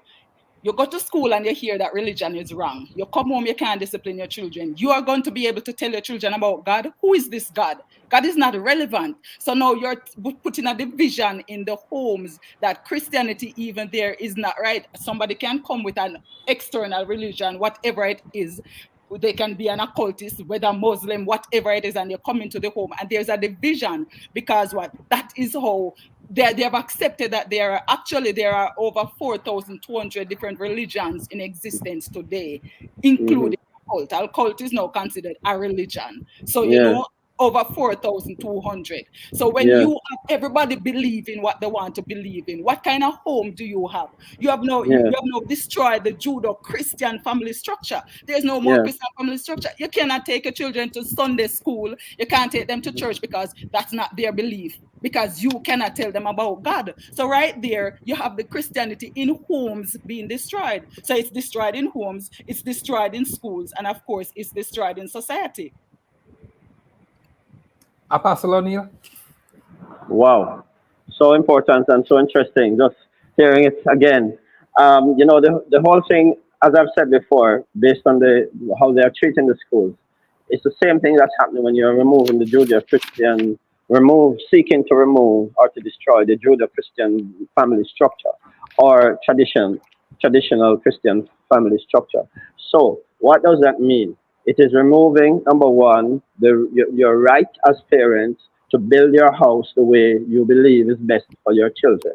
You're a protector, you're a provider, all right? You're someone who should be shaping a generation. You should be raising up children for their destiny, raising up people who are good citizens, productive citizens, all right? All of that is in the Bible, all right? And all of that is part of the Judeo-Christian belief. You're raising up children who will understand that they're supposed to be part of nation building. They're supposed to be part of the military if required or necessary. that they will be a part of a society that loves the Bible, Judeo-Christian belief system says, love your neighbor as yourself. Yeah? You shall love the Lord your God with all your heart, soul, strength, mind, and might, and your neighbor as yourself. The Judeo-Christian belief says that loving your neighbor as yourself is equal to loving your Lord your God. Jesus said that. All right? So when you remove the Judeo-Christian beliefs from society, you're not just removing the structure of it, which I've mentioned in terms of government and economy and all of that. You're removing the heart of the society. You're removing the love from society. Okay? You're removing your ability to appeal to someone's conscience. All right? So that's important to understand if you attempt to remove the Judeo-Christian beliefs and values from the society. What you're also removing is the basis on which we invoke God's presence in the society. Because we cannot, as you can see already, manage what's happening in the world by ourselves. We do need an external source, and that is God, not what we just heard a while ago. A while ago, Lady Donna just mentioned about what they're bringing in terms of bones and stuff. That is really the occult. That's necromancy with bones. Okay, they're teaching them to use bones. I wouldn't be surprised to fortune tell and to divine. Okay, and pulling them into that realm. So what they're doing is a type of occult replacement theology where they're removing Christianity and giving the children another religion and other gods. Okay. Now the other part I would say about removing the Judeo-Christian belief system is that they're also not just doing these things that I mentioned a while ago, but they're also removing the church as leadership in the society, right? They're making sure that the church does not have the power to lead the nation. And so if they remove the Judeo-Christian belief system, they are also removing the church. And where is the umbrella group in all of this? Because they should be seeing all of this and saying no, and recognizing the implications of all of this that's going on for the safety of our nation, and also for nation stability, as well as the security of our nation. On top of that, they should be concerned about whether or not they're going to be able to have church, but I'm not hearing them. All right? And all of us as Christians need to recognize just what we are up against, and we need to mobilize. Yes, sir, what we are up against. I think this is an excellent way for us to begin to go through the plan. Those three things that we just spoke about. We spoke about removing prayer and God from the education system. We spoke about reducing parental authority over the children, and we spoke about destroying the Judeo-Christian family structure. And those three things to me, as we head into our next break, those three things to me sound like priorities. So what we are seeing is a plan that is changing priorities, changing what we see as important, changing what we put at the forefront for our children and for each other, not just our children, but each other. As we go to the break, I'm going to invite our listeners to tune in, to share with us their thoughts. What have you heard so far that you are really going to think about? What are your thoughts on these points that we have raised? And what are you going to do in your little space, wherever you are in Jamaica, to ensure that this plan does not succeed? They have already succeeded in some areas, but we have to turn it back. And so we're going for a break now. When we get back, God willing, we'll be right here. My name is Roland. You're tuned into The Rock, and we are having a good discussion.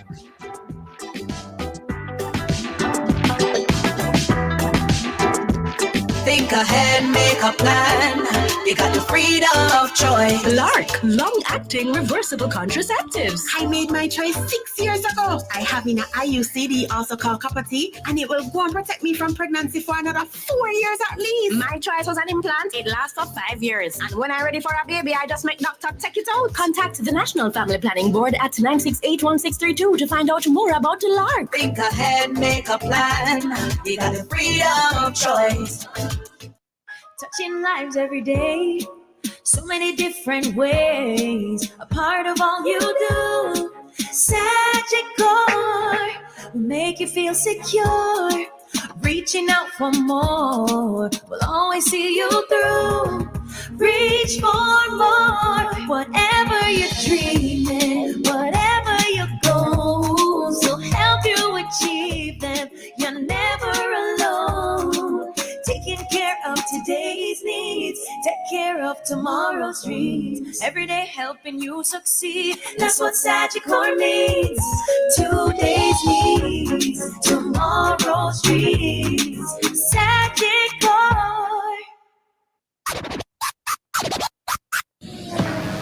All right, we're going to do a roll call.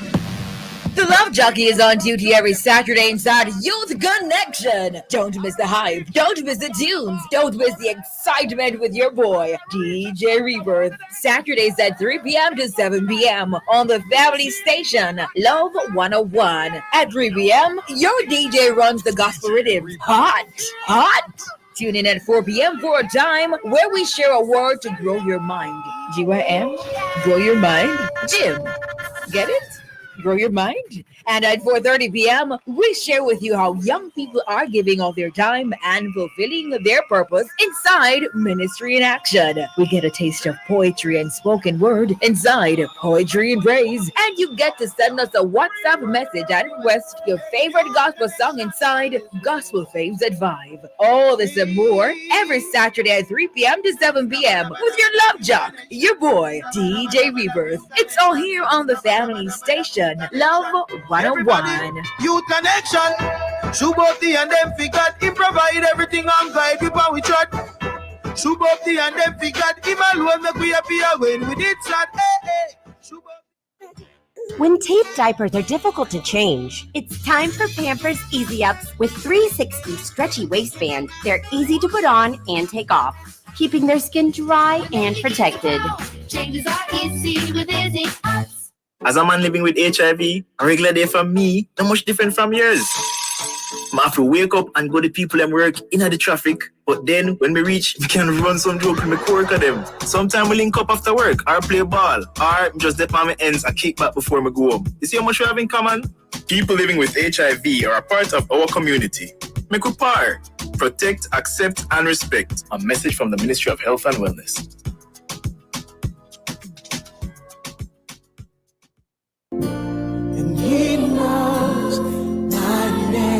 Here is your opportunity to connect with someone who will listen, pray, and give guidance. It's the Ministry of Counseling and Prayer of the Edgewater Baptist Church. Please call 876-220-6474 or 876-332-7956. Weekdays between 8 a.m. and 9 p.m. Saturdays and Sundays between 8 a.m. and 8 p.m. Please talk to someone if you're finding it particularly challenging to cope during this period of crisis. Someone is waiting for your call. Please reach out today, 876-220-6474 or 876-332-7956. It's the telephone counseling and prayer ministry of the Edgewater Baptist Church. A reminder that somebody cares. Endorsed by Love 101. When I come to the end of myself,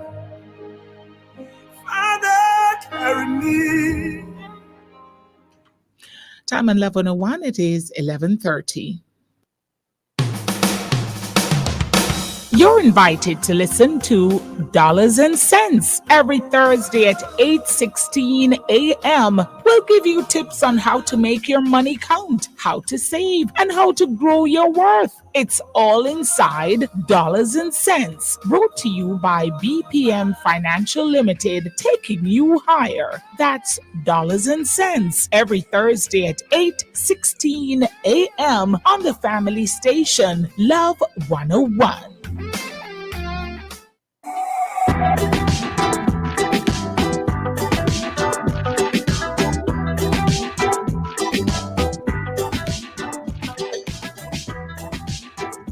Welcome back. You're tuned into The Rock today, and we are here with our very special guests.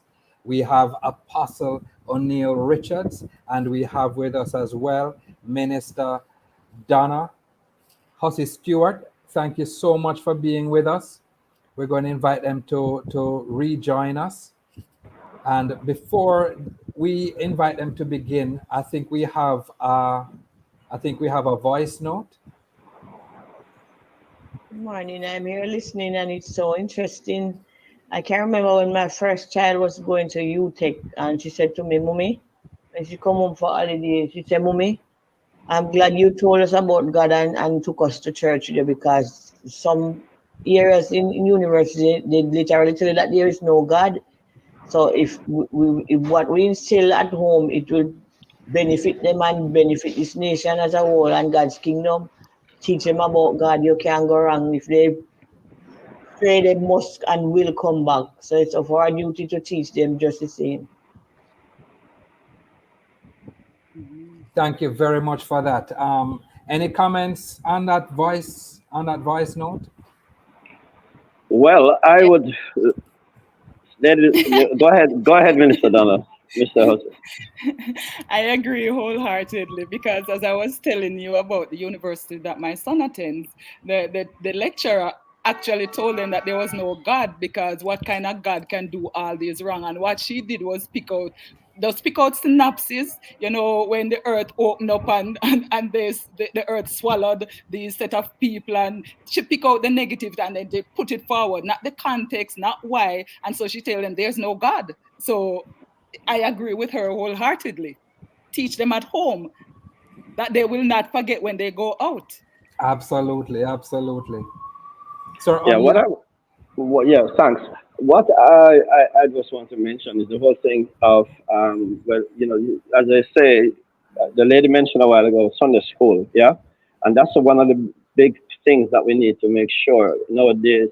Children, in order to balance back against what they are trying to introduce, parents need to encourage their children to go to Sunday school and Sabbath school so that they can get the values and the information that they need, that they may be losing from other settings.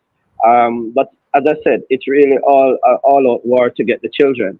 It's an all-out war to dismantle the value system, the beliefs, the priorities as you described it, which is so right. Marginalizing the parents, marginalizing the church, and it has started a long time ago.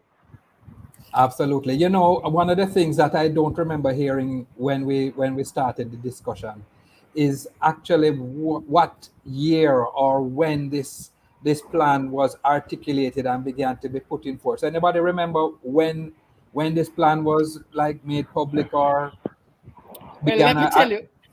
Let me give you that little background and hope it answers the question. In the 1940s, Alice Bailey had a goodwill organization. She and her husband, Foster, they had a goodwill organization, which they were going around doing good. And of course, she's a cultist, so behind that, other things. One of the organizations that they supported from the 1940s was the United Nations. So all of this started in the 1940s with the United Nations being the organization that Alice Bailey and her husband's goodwill were backing. So that is when it started. And that is why I was explaining about the whole Gates and Time, because now they are pushing it so aggressively to get into nations so that they can cover as many ground as possible. Absolutely. I thank you for bringing that up, because I just did a quick calculation and it looked to me like this has been on the ground, working, pushing for about 80 years now. And yes, about that. Yes. About 80 years now. And 80 is a big deal in the Bible. How old was Moses when God called him? 80. Man, when I just feel like a chill in my bones when I heard that, and I'm wondering, if this 80 really means something important, and that's why they have this mandate pushing for 2030. I wouldn't be surprised if it's linked to 80 is also linked to renewal, yeah. Yes, and so because it of may be that they are trying to get their renewal into place. Yes. We have another WhatsApp message here from Norma, and it says, "Good morning to you all. I'm listening to the program, which is very interesting and very deep. This is a spiritual situation. It is very frightening to me. Let me stop a second, Donna. We're not going to be frightened because we don't live with a spirit of fear. I understand what you're saying, but we're just going to follow the Lord and the Holy Spirit. So it's not frightening. It is just making us aware. And she continues to say, and I believe there should be some kind of teaching in the church or some kind of seminars. Christian parents really have to teach their children at home. Yes, Norma, I agree with you 100%. We have to do that. And there is another voice note. We so appreciate when you communicate with us and share your thoughts. So I'm going to ask our special guest to just hold on a second so we can hear from the other special guests that are tuning in. Go right ahead, studio. Very much so. Good morning to everyone on the panel this morning. You know, I think as true believers, our focus needs to be shifted. Shifted, yes, from, we know that church is nice and the presence of the Lord is nice, but we need to shift our focus as true believers who can truly make a change to what is happening in our country, to look at what is happening from a spiritual point of view and what the enemy really wants to do to our nation, because truly it's like he's running in our country. Our young people are without any true belief in God and no standard at all. So that's why our society is like this. So we as true believers, we need to shift our focus and see how we can not just pray, but have some kind of influence on our government, on what the direction that they're taking for our nation, because we truly are feeling it. Truly are feeling it. Our children are dying, and it's really a painful thing. Tears come to my eyes a while ago as I listen to you guys and I focus on what is happening in our society. So we as true believers who really has the power attached to our standing God, we need to change our focus, shift our focus from what is happening in the church to what is happening in the society. Not to say not to focus on what is happening in the church, but to shift our focus somewhat to what is happening in our society and really try to make a change there. Wow. Thank you so much for that. I just heard somebody say something. Go ahead.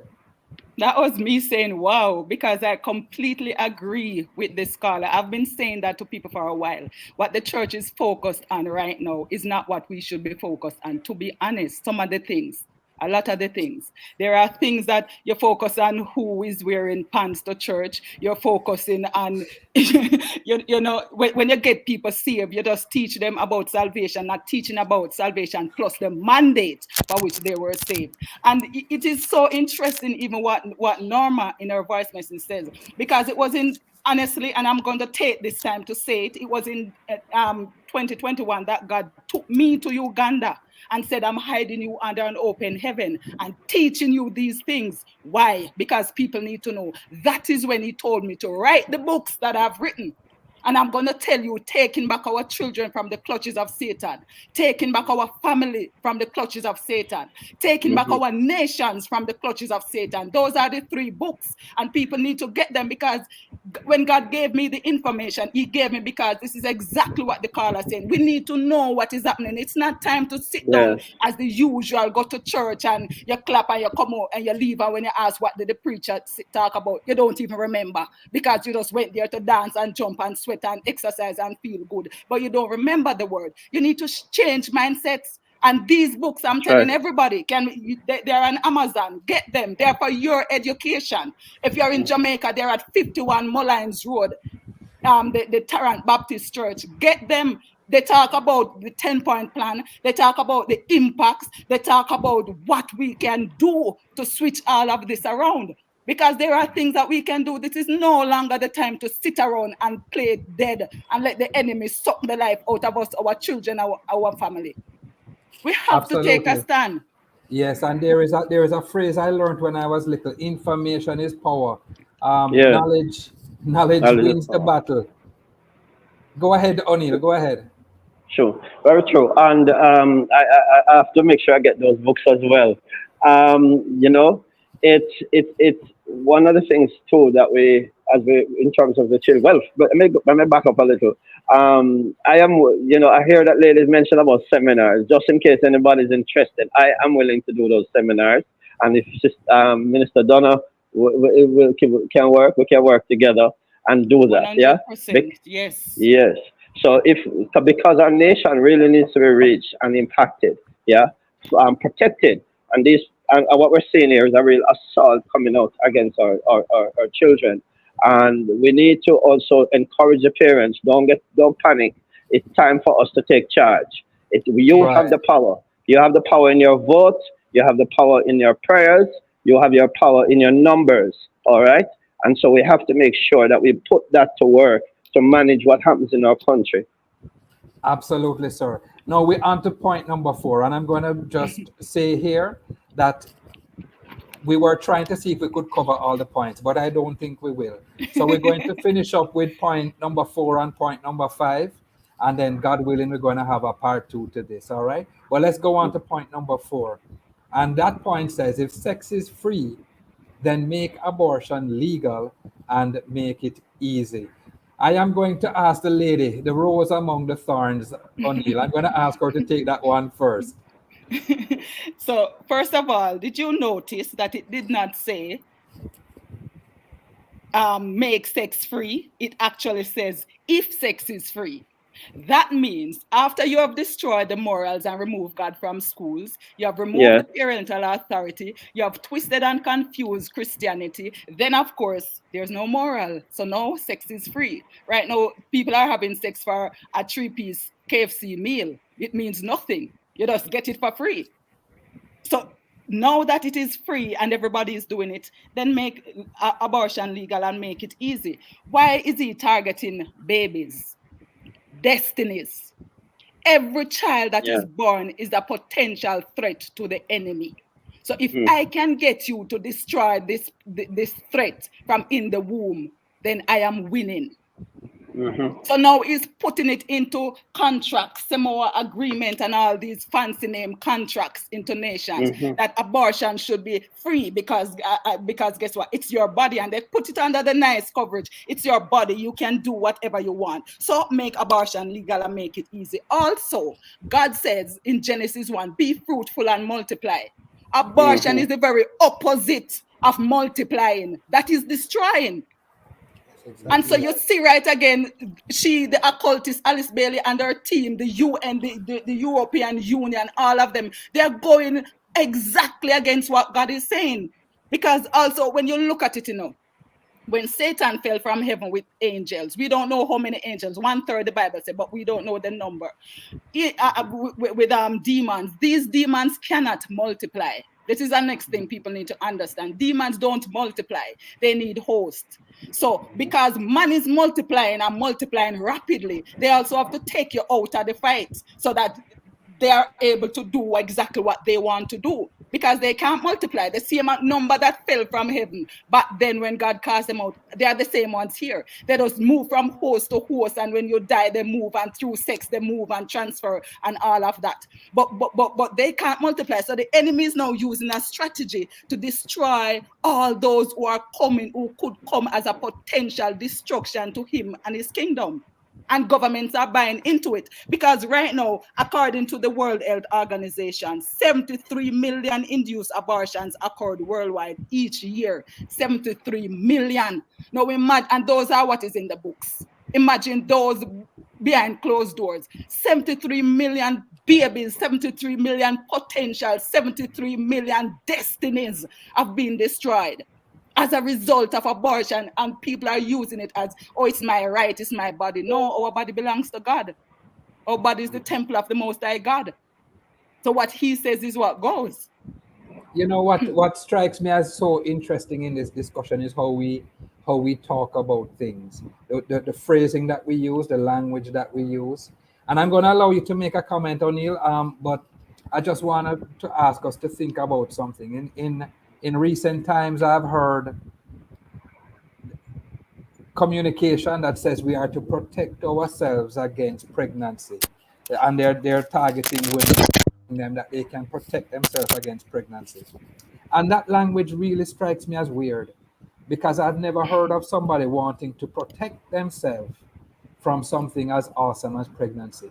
You know how many people would love, how many women would love to get pregnant, how many marriages try and try to achieve that milestone so that they can have their own children, and yet the language is used of protecting against pregnancy, and that's not what we should be thinking. That's not how we should be looking at it at all.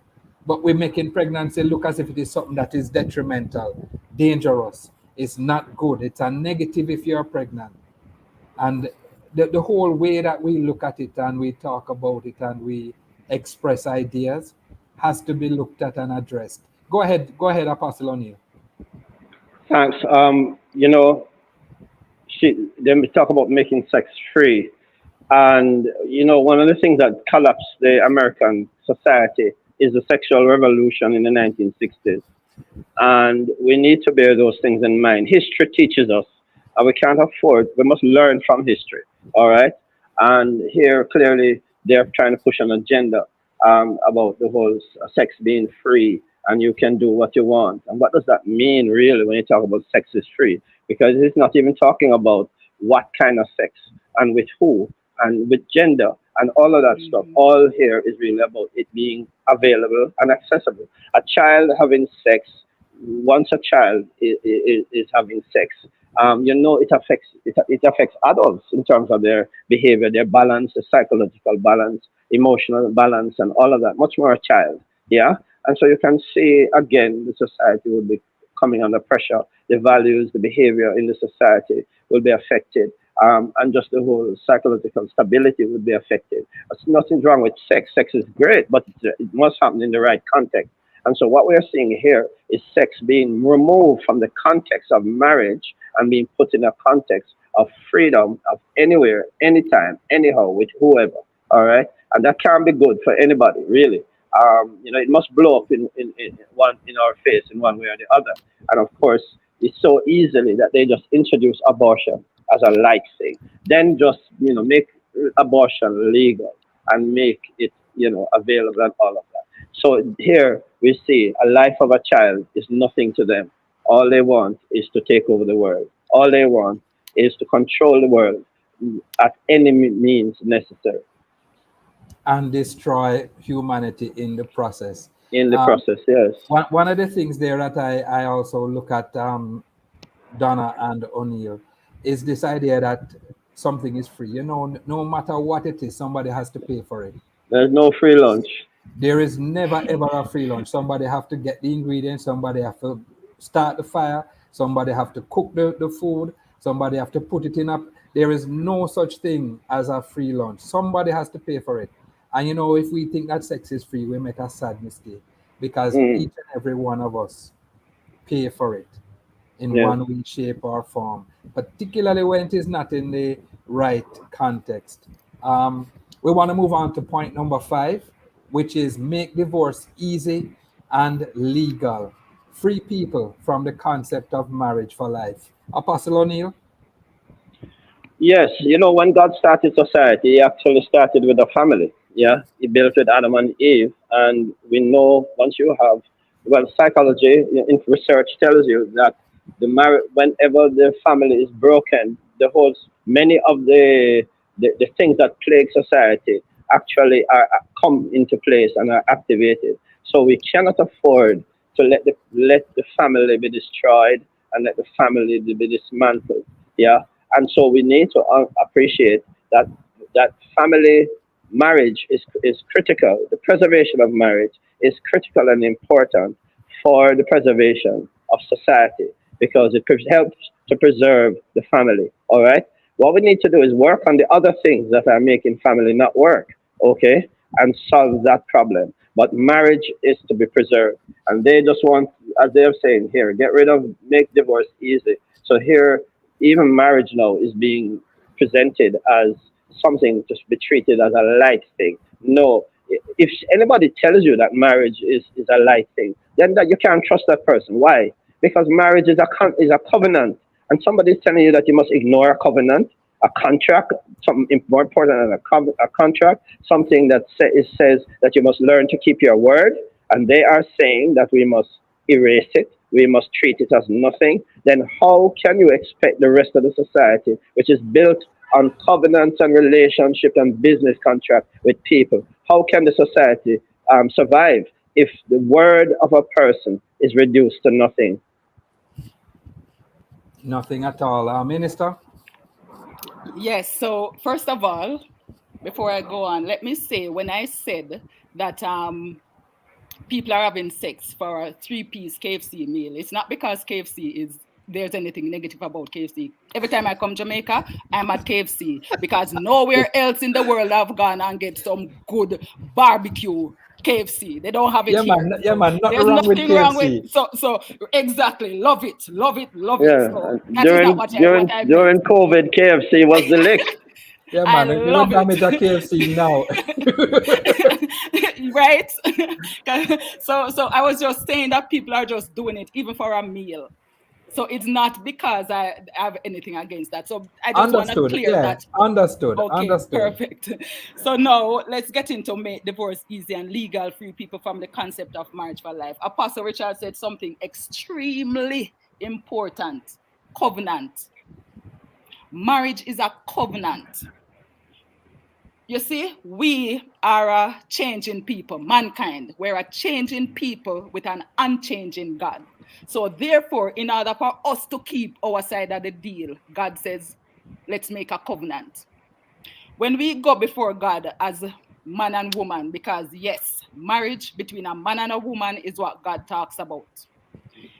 Genesis again tells you all about that. So when you go before God and you declare that for until death do us part, God expects us to take it seriously because He is in it. That is a covenant. God does not like broken covenants, and the enemy knows this. So guess what now? And when you have a happy home, then the children automatically will also grow up to be happy children, productive children. Now, make divorce easy and legal. If there's a problem, I'm not saying there are many people will separate for many reasons, but if you are going to come and now you put it in a plan that says make it easy and legal, again, go back to what I said before, something is wrong because the occultists are the ones saying it. So if you are going to make it easy and legal, it means that it is wrong. Free people from the concept of marriage for life. And we already know that the enemy comes with counterfeit for everything. God says marriage, commitment, covenant. The enemy says, why bother when you can live together in a common law relationship? Covenant law relationship is not a covenant, and God is about covenant. So once you go and you stand before God, it automatically becomes binding in the presence of God, and God's presence is in that marriage. Not saying that the enemy does not enter and cause all sorts of issues at times, which again needs to be dealt with. Many things require counseling because we were not born perfect, and we don't know the blueprint, so to speak. You kind of learn as you go along when you enter into a marriage or you start having children and things like that. And so we understand that when they're talking about divorce being easy and legal, then what they want is to create a society where you're just in and out of relationship. Everybody's involved with everybody else, and there's no penalty, there's no consequence, there's no God to be accounted to. And so we have to be careful. Whatever is in this plan is against God. Absolutely. Whatever is in this plan is against God. Time is upon us. We are almost out of time. I just want to say a big thank you to our guests, to Minister Donna Hussey Stewart and Apostle O'Neill Richards. I want to give both of you just 30 seconds each. Please keep it short. Just to give a wrap up on what your thoughts are for this discussion so far. Go ahead, Apostle O'Neill. Yes, it really is so important to appeal to our politicians because right now they are the ones who are making decisions that can put our nation at risk and actually destroy its future. And you can do so with the signature, just your signature, signing with a pen.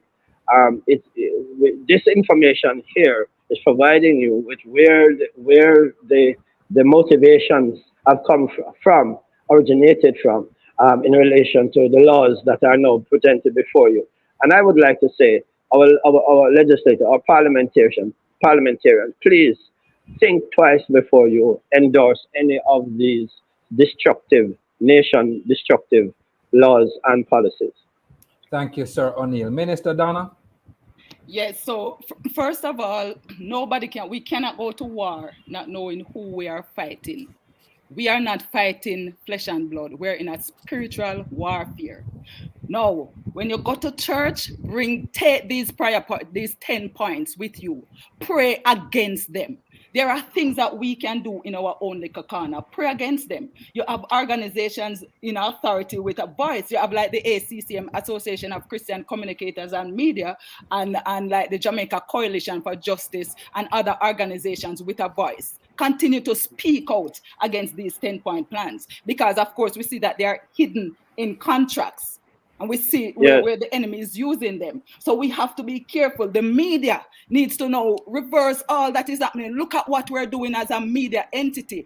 Instead of producing bad news, turn to the good. Don't glorify the devil, because every time you print or speak a bad news, you're giving power to the enemy and you're making God small. So glorify God with the media. Establish prayer altars. I mean, the next time we come, we can probably talk about that. Establish prayer altars. These are the things that will saturate your nation, open heaven over the nation, and have God's Spirit come in. Pray for the leaders of the nations, that they too will see God. It doesn't make no sense we are fighting against the leaders. They're in the same position as we are. They are under spiritual attack. They don't even know. A lot of them don't even know these 10-point plans. So pray that God will open their eyes, give them wisdom, give them knowledge to lead the nations as He wants them to lead the nation. Bless the Lord. Absolutely. Thank you so much, Minister. Thank you, Apostle O'Neill. I really appreciate your input and your thoughts. Thank you so much for joining us today. You were listening to The Rock. And for information on how to get copies of this program, you can call our production department at 968-9596 or 968-9597. And if there's a topic you'd like us to discuss, a topic that has a church on different sides of the fence, well, let us know. And before I sign off, we made mention of a particular company, and I want to make it clear that we are not saying there's anything wrong with that company. We mentioned KFC, and we all know that here in Jamaica, we love KFC. And we don't have any proof or any kind of evidence to say that things are going wrong where that company is concerned. And so we just want to make that clear, and we want to apologize for any kind of misunderstanding or offense which may have been cast in that regard. Next week on The Rock, we should be talking about forgiveness. And I just want to say thanks again to Minister Donna Hussey Stewart, Apostle O'Neill Richards, our producer Kathy Gale, and of course all our listeners and watchers. You know, I want to big up Sonia Hamilton, Valerie Bowen, Anthony Jarrett, Samantha Bennett, and I also want to say a big good morning to Alvarine Ellison, Marva Lindo, Paulette Stevenson.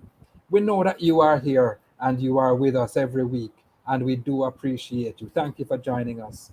I am Roland Gale. I've been your host this morning. Handing you back over to studio. Nadine, Timoy, or Latifa, I don't know who is there right now. Big up to all of you. God bless you.